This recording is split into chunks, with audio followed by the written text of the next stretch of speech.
Naon sababna Kangjeng Nabi dibere oleh salat ku Gusti Allah? Sebab Kangjeng Nabi teh begitu di luhur teh ditanya ku Gusti. Cek hiji kaol begitu ditanya Kangjeng Nabi pertanyaan kieu, wahai Muhammad, kulan ya Gusti, ari langit 7 lapis suku maneh dilalui tadi buatan saha Gusti? Nu saha eta? Nu Gusti. Ari eta aras nu saha? Nu Gusti. Ari eta Sidratil Muntaha nu saha? Nu Gusti.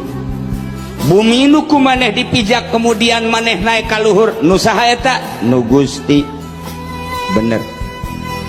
Kuari dek nanya kaula ka anjeun cek Gusti Allah, ai anjeun nu saha? Ngaheap.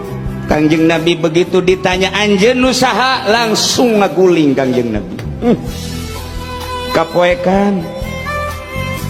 Telila cek Gusti Allah, gum ya Muhammad. Irfa rosaka, hudang, tangga. Ditanya sekali deui, ai anjeun nu saha? Cek Kangjeng Nabi sami bae nu Gusti. Lain. Kaget kedua kali Kangjeng. Ngaguling deui. Cak Gusti, gum ya Muhammad, irfa rosaka, hudang, tangga. Tangga Kanjeng. Sakali deui kaula rek nanya ka anjeun, ai anjeun nu saha? Nu Gusti. Lain.